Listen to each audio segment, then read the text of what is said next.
order the general government committee board meeting of January 12th, 2026. I need approval of the agenda. Move to adopt the agenda. Support. I have a motion and support. Any discussion?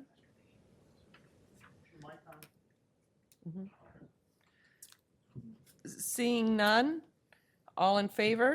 Aye. Aye. Opposed? Motion passes. We've now arrived at public comment. Public comment guidelines is each individual will state their name and have 3 minutes to address the board.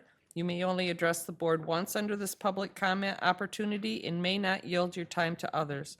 Board members will not debate or answer questions at this time. Do we have any public comment?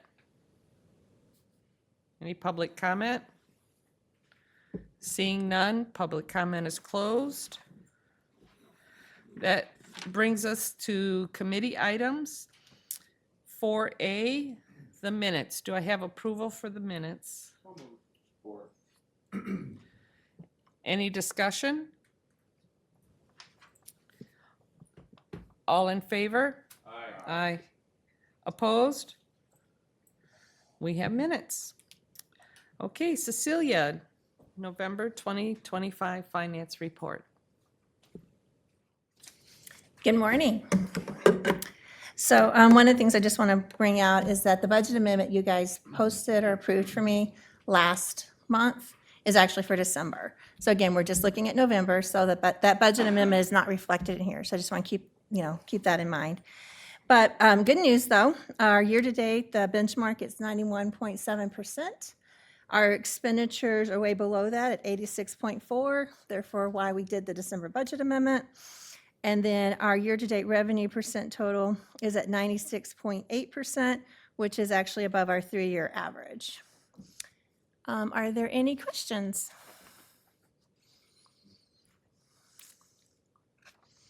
Any questions? Seeing none. Okay, thank you. Thank you. Receive the report. All in favor? Aye. Aye. All right, thanks. Opposed? I think we're good. Okay.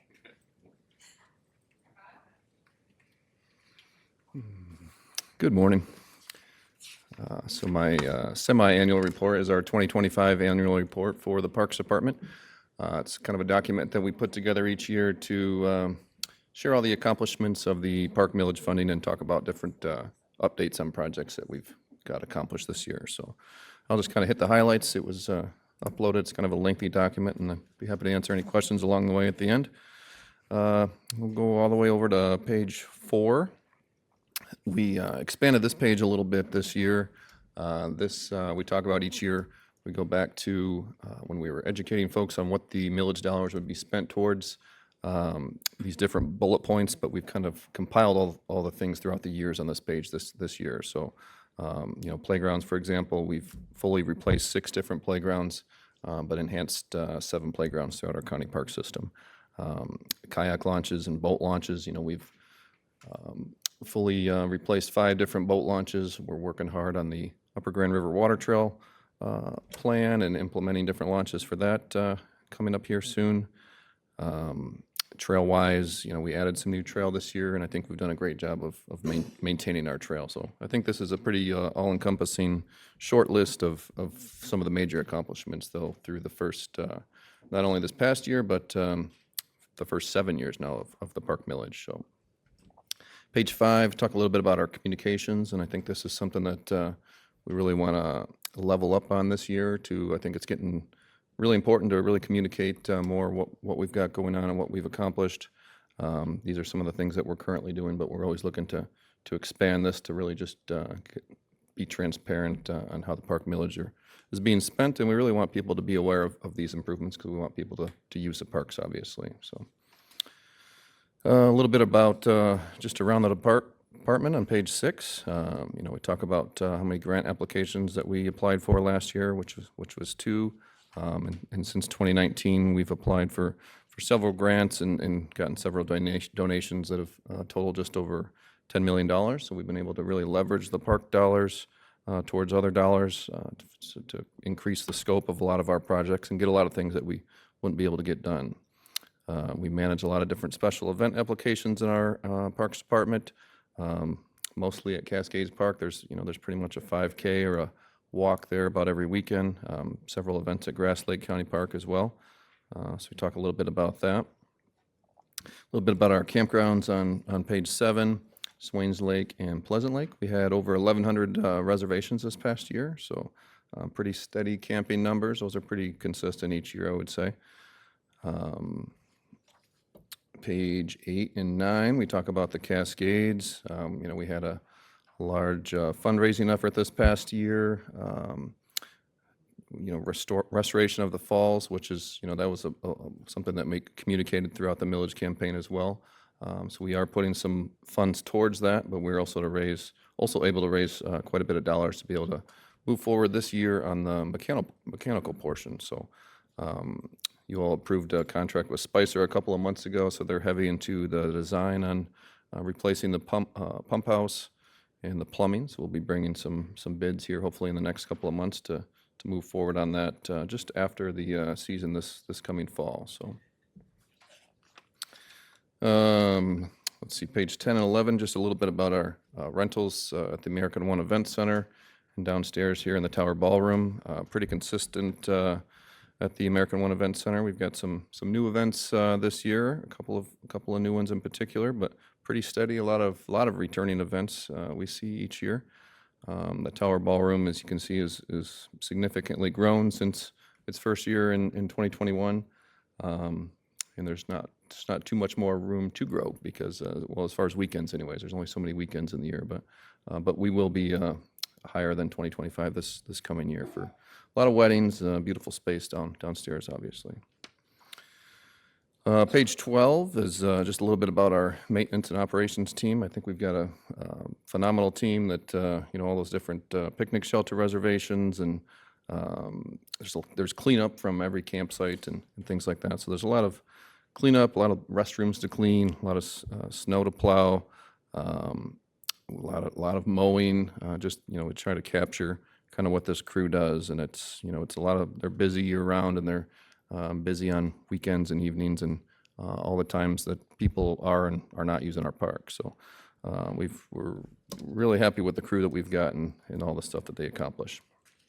A couple of projects that I'll highlight from this past year. You all put a vision together back in 2016 about making Keeley Park more of a year-round destination, basically, and the American One Event Center was kind of the first key to that. I think this new playground that we put there this year has really kind of been some icing on that cupcake, and has brought a lot of new people to the park at different times. So that new playground opened up last May. A little bit about our new trail that we opened in November. I think it's kind of a cool area. It goes underneath I-94, so a lot of area that wasn't able to be accessed before. So it's some new area for folks to explore. But really, I think the cool thing about the trail is now there's 110 miles of continuous trail from Keeley Park to just about 20 miles shy of Port Huron. So I've talked for a few years about this vision of connecting Lake Michigan to Lake Huron, and how all these different trails are connecting. So we're getting pretty far along in that, and Jackson County is ahead of the curve and right smack in the middle of I think a lot of folks that are coming from outside of the county to pass through for events and long distance rides and things like that. So we did a lot of picnic shelter and restroom replacements this year. Added 3 new restroom buildings. Again, things that we talked about as far as the millage. We're always looking to upgrade our signage so that each of our county parks has a sign with our logo, and folks know that they're in a county park. We think that's important, so we're getting close to having new signage at all of our parks.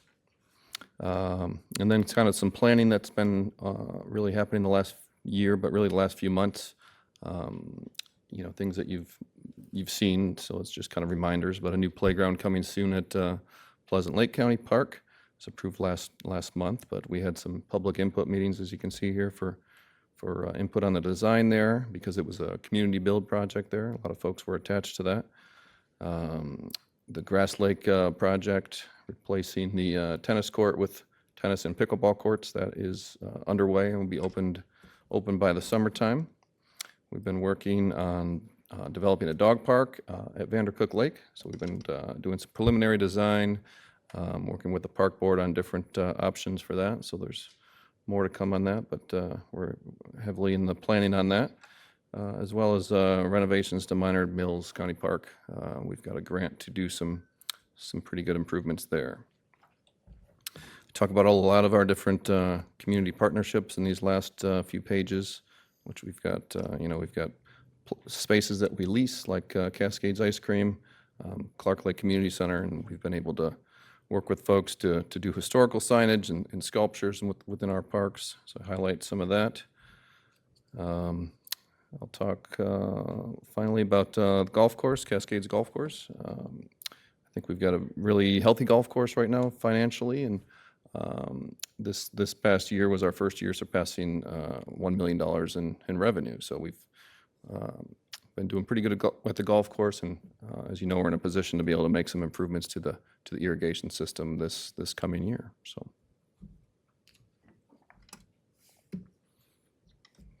Thank you, Kyle. Are there any questions for Kyle?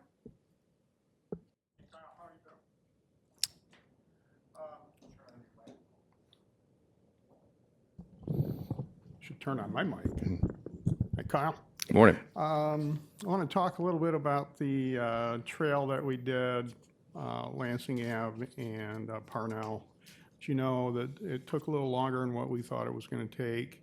We had a lot of resident complaints, but it seems to have calmed down quite a bit.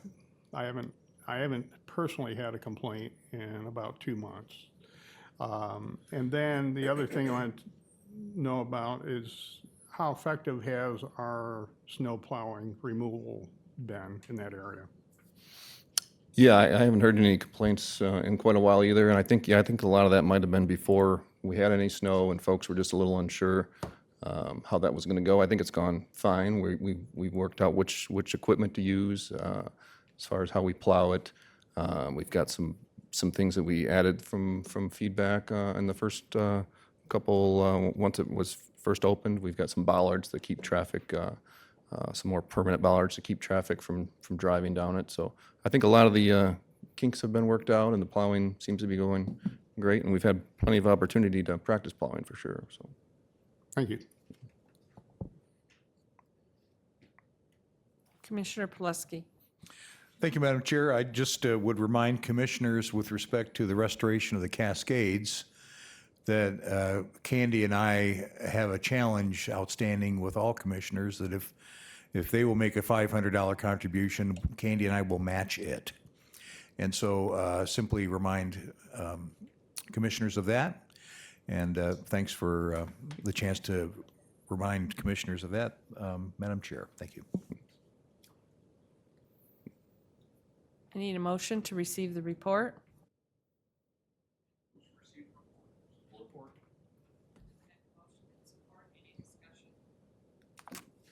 All in favor? Aye. Opposed? Motion carries. great, thank you. Of the IT semi-annual report, Ben?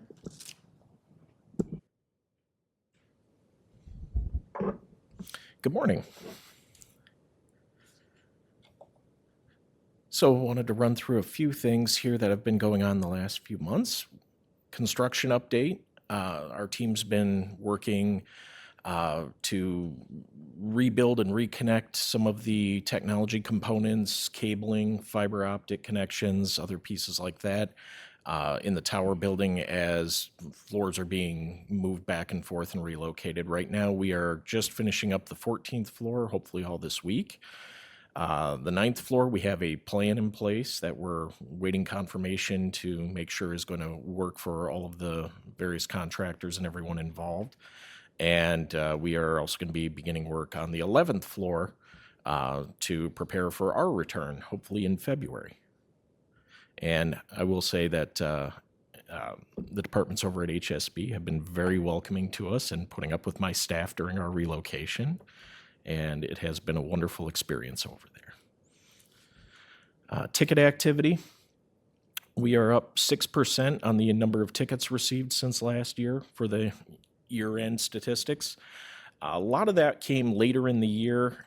Two of the bigger reasons for that is we had a lot of changes taking place in our network. We replaced our firewall, which led to interactions with every local group, public safety service, fire, anybody who was connecting to us.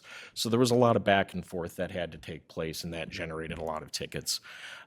So between that and also some implementation of new procedures that would automatically create some tickets based on certain circumstances, we think that's what accounted for most of that increase this year. In our GIS group, we were on par with where we've been the last few years in terms of the number of processes and tickets that we were executing. The new aerial imagery is now live on our parcel viewer, and that was a nice thing to get updated this year. That's the first one that's been flown since, I believe, 22. Our GIS update, that's the core servers that run all of our systems and software in that department. And we are updating to a newer version of that to maintain support and a working configuration of that. And that'll also, once completed, will allow us to expand some offerings and revamp and modernize some of the applications that are currently available. Completed projects. Our Cisco firewall implementation was a huge project undertaking. There's a lot of security that goes into that, and the firewall literally sits between everything that goes on inside of our network and the outside world. So everything passing through there has to go by its security checks. There are hundreds of rules and conditions that existed in the old one. The old one had data in it going back to originally 2016. So there was a lot of historical work that had to be done to determine what needed to stay, what needed to go, what was out of date and needed updating, and where we could tighten things up with security. That was two of the things that came out of this that were a distinct positive over where we were at is we've removed a single point of failure. Before, it was one piece of hardware, one piece of equipment, and if anything happened to that, everything shut down until it got repaired. Now we've replaced that with a highly available system to where we have a mirrored configuration of the hardware, to where we can do upgrades. We can have a piece of hardware go down and it'll automatically fail over to the other set of hardware. So that'll give us better uptime and more sustainability moving forward. And this was all done at roughly a 75% cost savings over the new life of the hardware versus where we were at with the prior solution. We've also implemented new backup software, deployed our new board meeting management system, which is still getting the final touches put on it. FileVine for the Public Defender's Office is now up and running as well. Again, we're dealing with a few lingering issues with that, but the new system, I believe, is being utilized at this point by their offices. Completed the printing audit. The IT portion of the Hillsdale CAD to CAD has been completed, and with that, all of our outstanding known integrations and projects for 911 Central Dispatch have been finished from the IT perspective. I believe they're still working out some troubleshooting with the software vendor in terms of getting some additional functionality that they would like to see added to that link. But the links are all up and working at this point with Hillsdale, Lenawee, and the ambulance services. We've also rolled out a non-emergency reporting system online for the sheriff's office. That's something that our team was able to develop and implement with using our Microsoft suite. And so that's still an ongoing and evolving process, and we're going through feedback loops on that and making changes to it as they deal with feedback from the community on that. Upcoming projects, the major things to call out on that is going to be that we are going to do some major rework on our phone system over the course of this next year. We've gotten into a much better place with where our phone networks are. However, some of the components of that system are aging and are approaching end of life. So we are trying to act proactively in terms of changing our configuration to where we will have more options available than simply just replacing the pieces of hardware as they age out.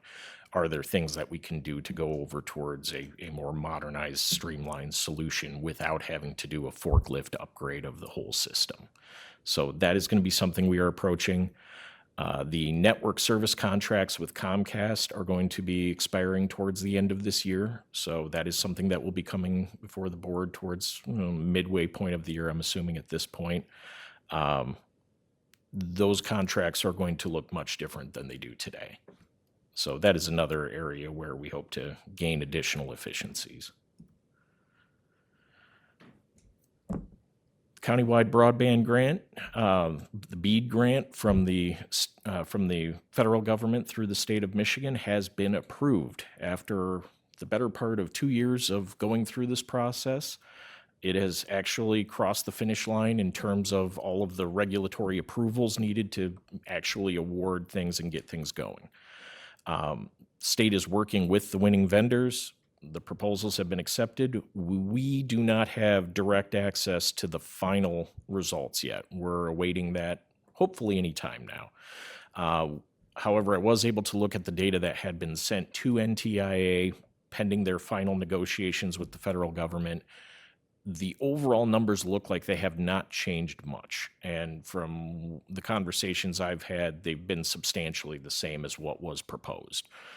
So based on that, we are estimating around 11,500 addresses are going to be built out over the course of this project, which is going to take place between now and 2029 for most of the construction.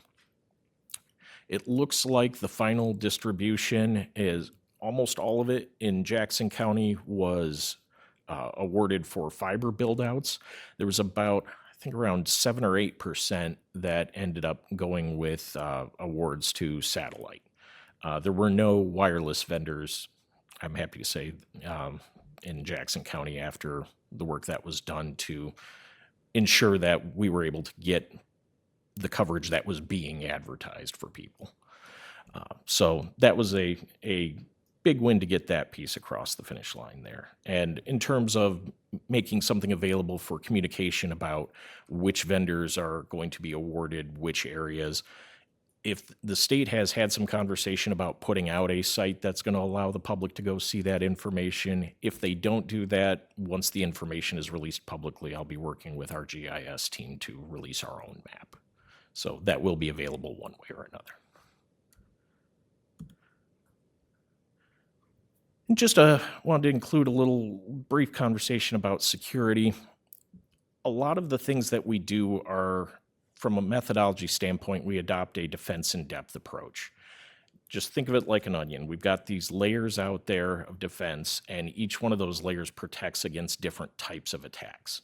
And where that becomes really relevant was illustrated just last week. There was a vendor that multiple departments and department heads work with in the organization. That vendor had a compromise within their system. An email address and account got hijacked, and then that account was used along with its contacts to email people within our organization. So these were emails coming from a known good sender that was allowed through a lot of our blocks that were out there. So the email protection didn't stop it. It was a valid email, so the firewall and those connections didn't stop it. And in a couple of the cases, the staff training and the other things that help you out with phishing didn't really come into play because, again, these were things that they exchanged these kind of file types with this vendor. And it's really difficult to tell at that point that anything's actually wrong, especially when it's presented in a really intelligent way by the attacker. So in a couple of the cases, the files had actually been the links had been followed, and malicious files were downloaded. There was no breach. There was no negative impact on anything because as soon as they were downloaded, Our antivirus kicked in, did what it was supposed to do. Our team was then alerted to it. We were able to isolate, quarantine the machines, correct the issues with it, and all the system pieces in place that we have did what they were supposed to do. But that's an example of where 99% of the time, that endpoint protection and that antivirus never comes into play. It just sits there waiting for that kind of attack to make it through to that level. Our firewall stops roughly 4,000 attacks per week on our system. Many of those are just out there because people look for an email server, they look for something that's out there, and they hit it with everything they can. So it's when we go and have these conversations about defense and about cybersecurity, that's why a lot of times it looks like we hit the same thing a lot of times. These are just attacking and targeting different layers of our data security profile. Departmental goal-wise, sustainability is always the long-term goal, especially in the current financial situations and with the trends being what they are in terms of costs.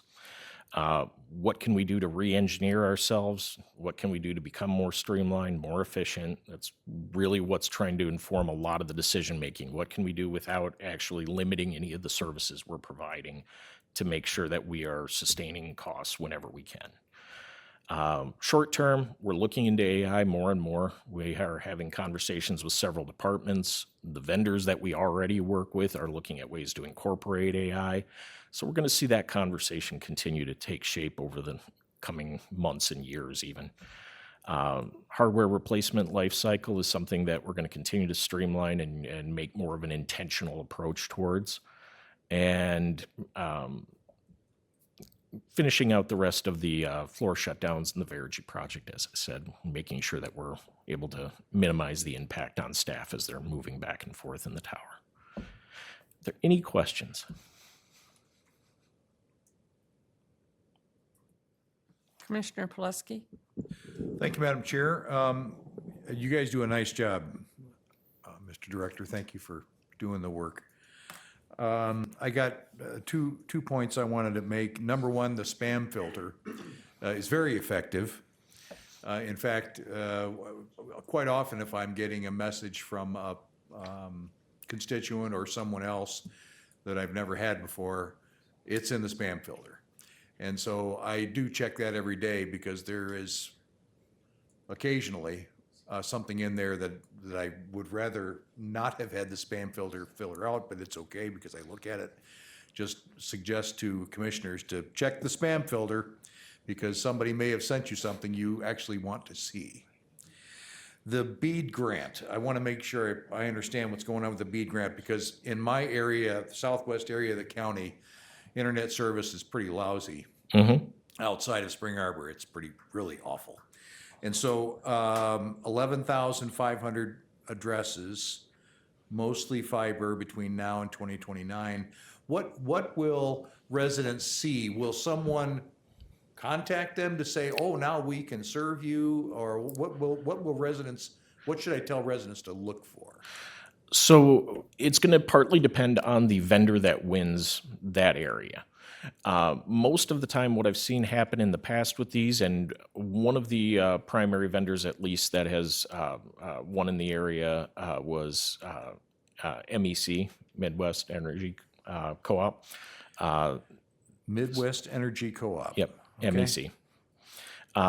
They already have a presence of building out in the county through the RDOF grants, and I believe they may have also had access to some of the Robin grants over the last couple of years.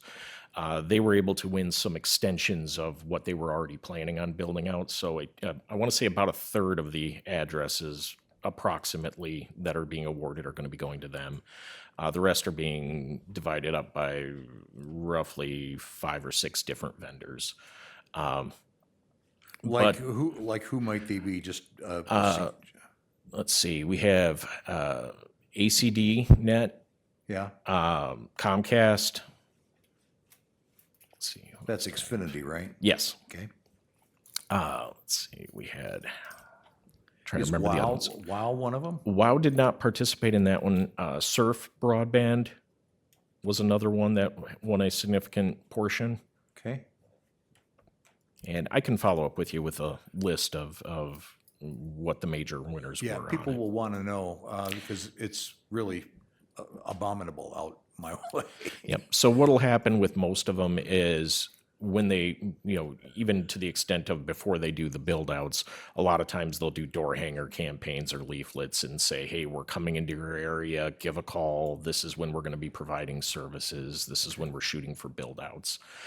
On top of the BEAD grant activity, a couple of vendors have initiated work already outside of the BEAD grant. Comcast has been doing a lot of build outs. ACDNet is doing some build outs in the city of Jackson, I know, and some other locations around as well. T-Mobile and Metronet, which are kind of partnered up at this point, are also going to be offering a fiber to the home service, and they are doing active build outs, I know, around the Vandercook Lake area and a couple of others as well. So I think that part of the reason for stimulating some of that activity is that there's going to be a lot of competition coming up for contractors, for materials, as nationally these grants are all going to kick off at the same time. So I think that also encouraged some other vendors to start doing some build outs early. So I think we're going to be seeing a lot of activity in the county over the next couple of years. All right. Thanks, Ben, and thank you, Madam Chair. I just wanted to add on to Commissioner Pileski's comment. My area is being inundated with flyers in our mail, so that might be something your constituents will start looking for as well. I think I got 6 on one day the other day, so there's a lot of competition coming forward, and I think that the big grant has probably stimulated that. Thank you. Are there any other questions? Seeing none, I'll look for a motion to receive the report. All in favor? Aye. Opposed? Motion carries. Thank you. Thank you. The Armory Farmers Market Project, Bro Jackson lease. Thank you, Kyle. Yeah, kind of a follow-up or a little further along since last week's study session, but as you know, we received a grant a few years ago now to renovate the warehouse building at the Armory property. The goal was to find a vendor to operate that as a farmer's market, so we're kind of nearing the end of our improvements to the building with that grant funding. So we advertised for someone to operate the space, and Grow Jackson was our one proposal. And that was the proposal that he gave last week at study session. So I've also been working through our attorney on the lease document, which I think is one of the attachments today. So be happy to answer any questions on it, but that's kind of where we're at in the process with it. Committee members, do you have any questions? Thank you. I'd like to say I appreciate that the comments and the changes that I asked for the lease agreement were taken under advisement, in fact, included in this lease. I think it makes it more straightforward. And Commissioner Bear, I know he's got a few questions, but I'm going to steal one of your things. You started number 22. Item number 22 in the contract. And then you have another 22 underneath it. It just needs to be renumbered correctly. That's all I've got. Page 9. Okay.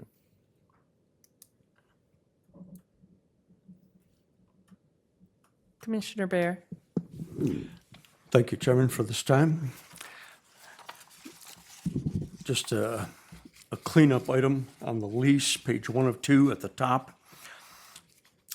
The original document just had underscore as a placeholder to put the date in. And now the underscores are still there. It's got underscore to underscore day of underscore March underscore. Those underscores should be taken out. Just a little cleanup on that. On page 2 of 12, item D at the top, to the extent necessary, county will cooperate with Grow Jackson and approve and execute all necessary documents as required by the Michigan Liquor Control Commission. I don't think the county should be executing the liquor license for this tenant. So I'm questioning the validity of that. I would like that reviewed. On page 3 of 12, the rent for the first 2 years, $1 per year. I think that's too little.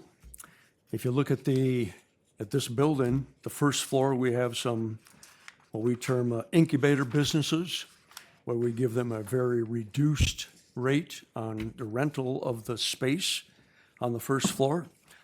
And the rental rate changes throughout the year, and they're only given a 1-year lease. This is going to be a multi-year lease. But the incubator businesses still pay rent, and it's based on the square footage they occupy. So I am not in agreement of the rent for the first 2 years being $1 a year. Page 4 of 12, at the top, paragraph C, all food products and alcoholic beverages to be sold and dispensed on premises shall meet food safety standards. I think we need to maybe increase this language to state that we expect the tenant will get the necessary food licenses through the State Department of Health, get the necessary licenses through the Michigan Department of Agriculture. And these licenses shouldn't be just for the on-premises sales. They're going to be having a food truck that's going to go out in the community. I think we need those same licenses for the trucks heading out into the community. Ray already mentioned paragraph 22. So those are my questions on the contract. I have one question that, from the presentation that was made at the Parks Board meeting, there's one comment, I don't think I understand it. I wasn't able to ask questions about it at the time. Gave me an impression that I didn't like. If I'm misquoting this, or I just got it wrong, please correct me. But I heard that the intent of the business during years 2, 3, 4, and 5 was to increase the local business penetration rate. So this means taking business away from existing local businesses, and that reduction in their business would be brought into this new tenant. I don't understand what was meant by the local business penetration. The feeling it left me with, and I hope I'm wrong on this, was that in New York, Mandami, when his inauguration, he was talking about various businesses he was going to take over, and local restaurants was one of them. So if somebody could give me an explanation on what that meant, hopefully I'm way off in what I interpreted. Sure. So specifically to that question, Commissioner Bear, the intent with that phrasing was to iterate around the fact that existing businesses, existing farmers, existing food producers, existing restaurants would have an additional place to sell their product.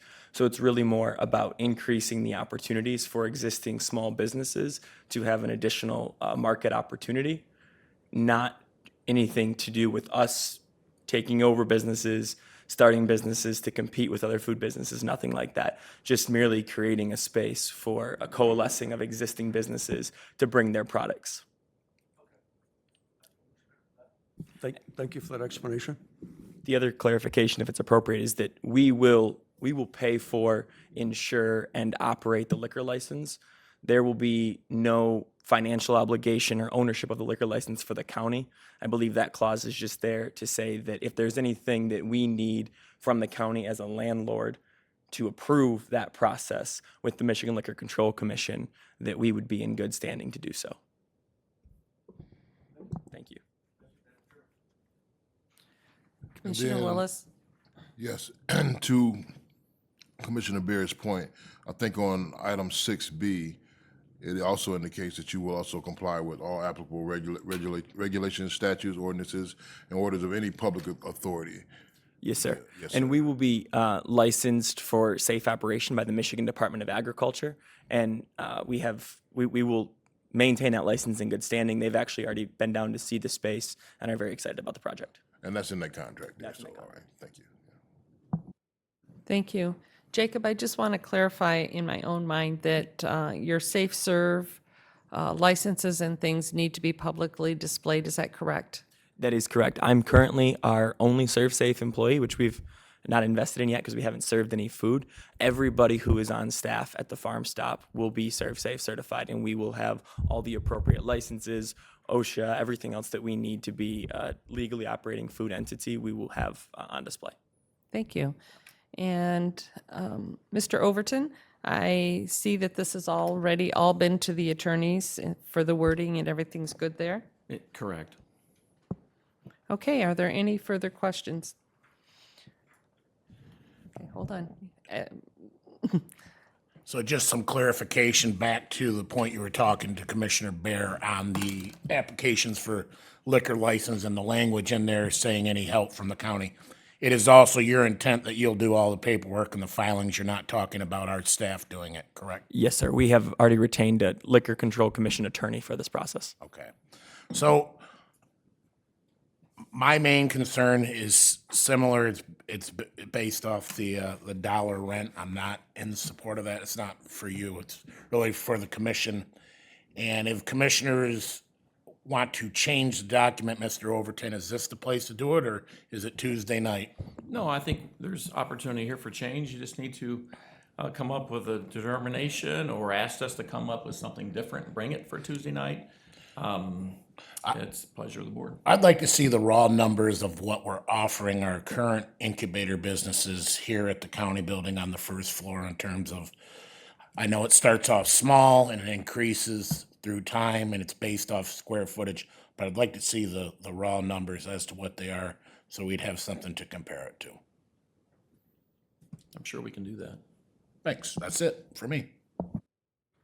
Commissioner Bear? Thank you. I appreciate that our attorneys have reviewed this, but they always say at the end it is reviewed for legal content, meaning there's nothing illegal in it. They don't review it for whether things in it are in the best interest of the county, or if the county's interest could be served by changing something. So they're saying what's in here is legal. I'm questioning whether it's like the rent, whether that's in our best interest or not. Thank you. I would concur. It's the attorneys look at things for form and function, and it's up to staff and this body to determine what you believe is appropriate and fair. Okay, Mr. Overton, will you get those numbers to us so that we can review them, please? Yes.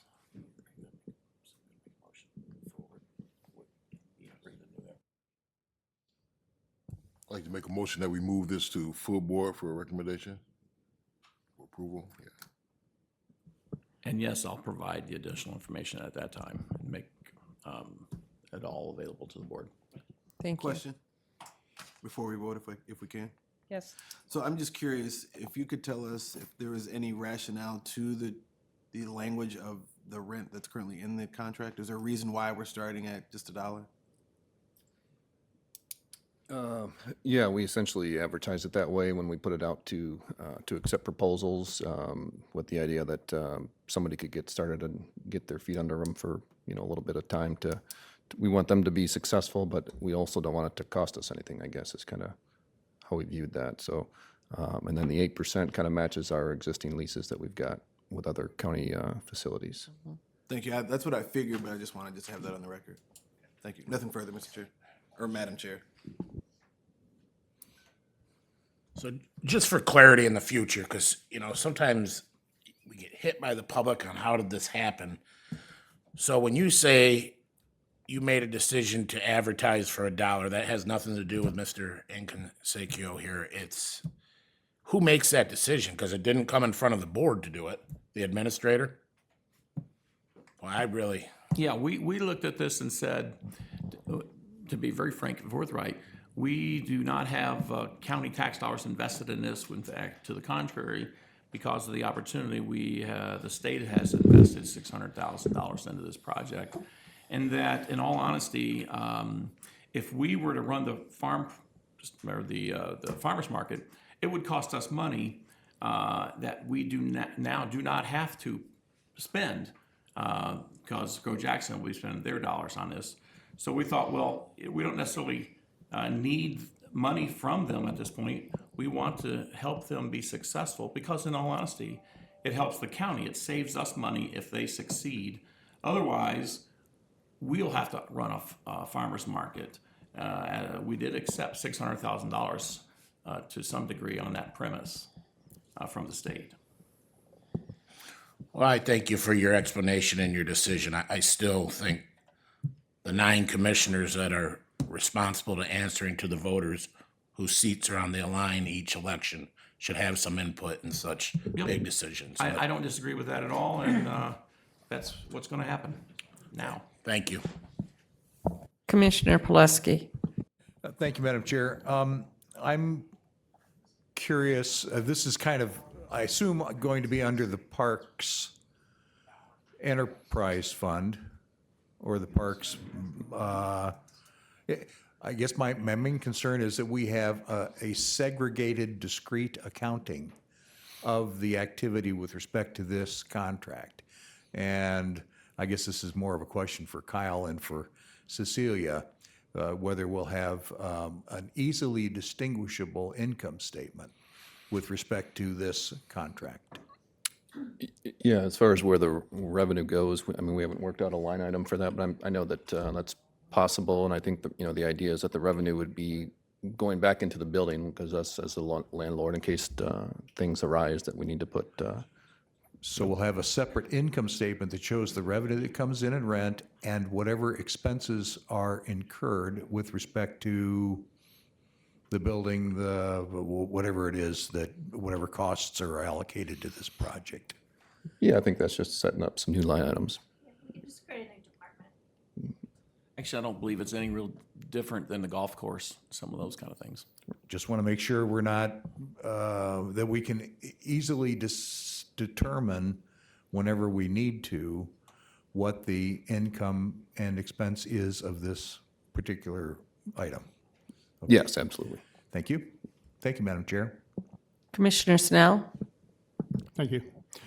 A couple things. Yeah, I have some concern about the $1 for 2 years. I think there probably could have been some income based rent in there. Yeah, we're going to get 8%, but not until 2 years down the road. But I also know that you're going to make significant investment in that property with refrigeration, freezers, equipment that you need, that we're not going to front that cost at all. So although I'm not thrilled with a 2-year $1 rent, I can understand where that could be advantageous down the road for us. If this facility were to fail in year 3, all the investments are leasehold improvements that we would keep. So I think that I can live with this and hope for, not just hope, but I believe that this will be a good investment by the county. It'll be good for the food distribution in this county. I think there's too many positives here not to go forward. So thanks. Any other questions?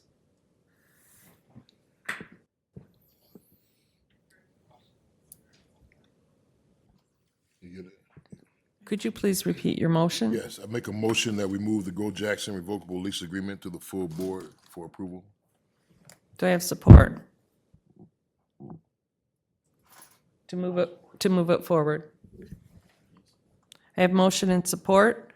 Are there any further questions? All in favor say aye. Aye. Opposed? Motion carries. Item 4F, Verigy change order number 2.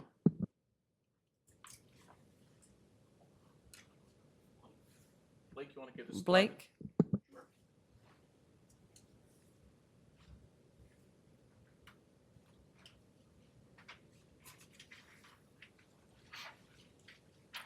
Good morning, Commissioners. This change order 2 has, I think, well, thank you. It has kind of a breakout. It's a accumulation of line items in the project that date back, I think, to spring of '25. These were all items that kept the project going without getting delays. You'll see there's already 2 at the courthouse delay costs for the project running into permitting issues and other things. So the other items, like the removal of asphalt for the geothermal horizontal piping and haul to JDOT, we were supposed to take over that part of it, but timing wise, our departments couldn't fit it into the schedule with the project rather than have a delay. It was deemed that was the better way to go. The unforeseens in this building are concerning, but they've all been vetted out and are good. The water under the building, the structural investigation, and the subsequent repairs to make it so that we didn't have to re-engineer the project to move forward with our pumps and our boilers and stuff sitting where they are supposed to. The Wesley Jail, that one is inside our ductwork, our smoke and heat sensors. When they went through that building, they located several that were not working at the time. So it was their life safety. At that moment, it was deemed, please proceed as quick as you can. So for in-depth detail, we can probably invite the Verigy staff up here, but. We can open it up to questions. I would say that I have, talked it through and listened to the parties involved. And I do believe that each of these changes was necessary and served the county's best overall interests. And far as additional funding to cover these additional costs, that will come from the interest that we have accrued on the money that we borrowed. So when you delay the project, obviously the money still sits in the bank and just drawing account, and then it was raised, our revenue. So we do have the money available to cover these change order number 2. And like I say, if we have questions about means, we have the people in the room who can answer them, and now would be a good time. Commissioner Plesky. Madam Chair, I'll move the approval of the change order, and if I can achieve, or I should say, recommend to the full board its approval. If I achieve a second, I do have a question. Okay? Go ahead. So, Madam Chair, the escrow earnings as of October 2025 is $1.5 million. When I think of earnings, I think of actual interest income and not merely a balance in the escrow account. Is that correct? We've made $1.5 million in interest income? We've Whole- earned, yes, that's been earned. So that's, more revenue than we expected to earn by $1.5 million. Yes. Because it's taken longer to get the thing done and, right? We will not receive those funds until we're done with the Right. project. But that is at the Bank of America in our escrow. And so that is more income than we had expected to earn in the project, because it's taken a little longer to get it done and, you know, blah, blah, blah. But that's actual incremental revenue, additional revenue in the project that we're gonna use to cover this $500,000 change order. Okay, thank you, Madam Chair. Commissioner Bear? Thank you, Madam. Motion requested to approve change order number 2. Where is change order number 2? I haven't seen it. It's not attached. You're looking for an actual AIA proposal? Of course. Okay. Yeah, we do not have that piece of paper at this moment. Okay, so you're asking, or admin is asking us to approve a change order which we have not even seen. Because what is presented is the backup documents, the change orders between Verigy and their subs. You have not, nobody has presented a change order between Verigy and Jackson County. We are not approving the change order requests between Verigy and their subs. What you have provided is nice backup information for a change order. But a true change order, I need to see AIA document G701-2017 change order. I think So how, when something is presented, we need time to review it, make sure that we agree with what's on it, and are confident in approving it. We haven't even seen it yet. When will we be allowed to see an actual change order? I think, based on my knowledge,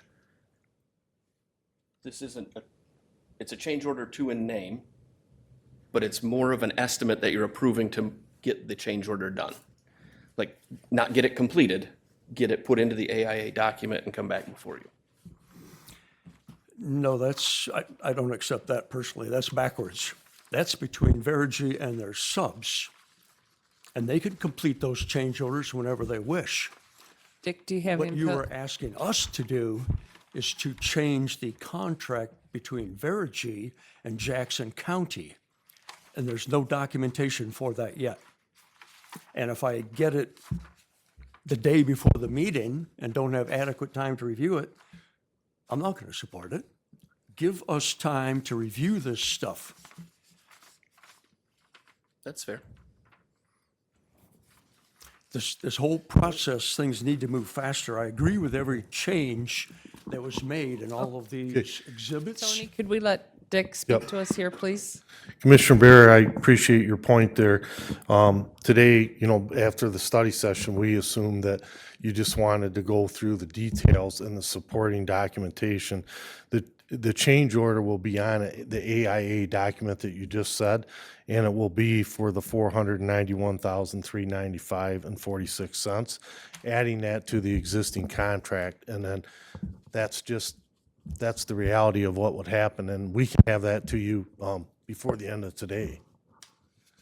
Email it to you. Thank you. And then, Mike, can you get that out so that we can look at it? Thank you. Thank you. Does that answer your questions? My primary question, I have some others, questions on some of the change order or some of these exhibits. If I could get some explanation on these. Okay, let's limit it to just a couple of minutes here so we can get moving through. Okay. Exhibit 9 and Exhibit 11 appear to me to be possibly covering the same scope of work. Can you explain to me how the work in Exhibit 9 and 11 are different? They're both titled as basement floor void correction action in the new mechanical one. Same wording for both 9 and 11.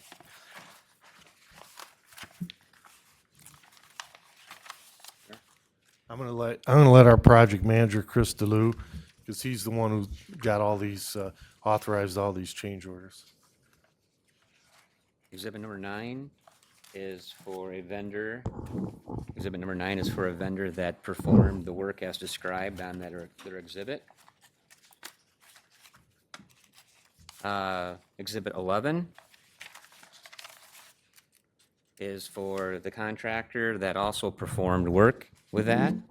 And their information is also backed up with Exhibit 11, 11.1, 11.2, and 11.3. So you can see if you read the exhibits, the breakdown, they are not the same. They have to do with the same erosion, but they perform different work. Yes, I see that. I have 9 and 11 printed out in front of me.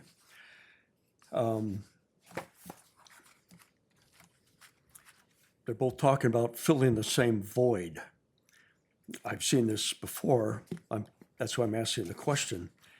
Was a proposal received from Havener and a proposal received from O'Neill for the same scope of work, and you chose one over the other? No, nope, so there's different, right? If you go to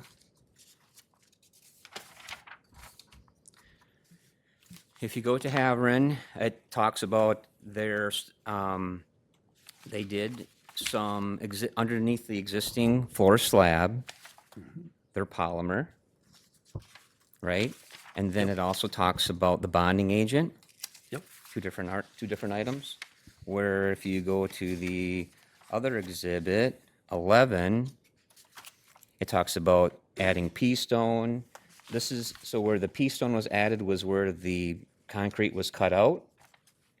Where the foam was added was where the existing concrete remained. The foam was used to fill the void underneath the existing concrete, so we didn't have to go and remove that concrete.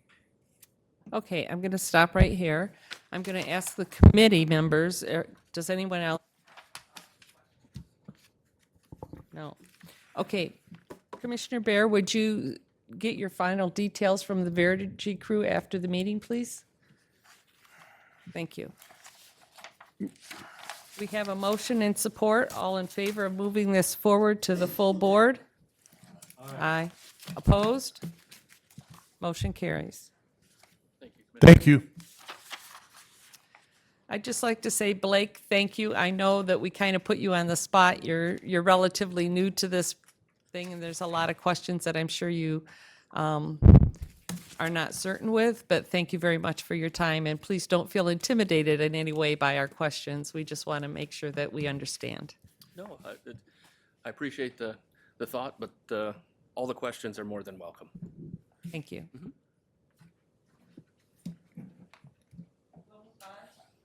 We'll move on to other business claims. Do I have a motion to approve the claims? I have motion and support. Are there any questions?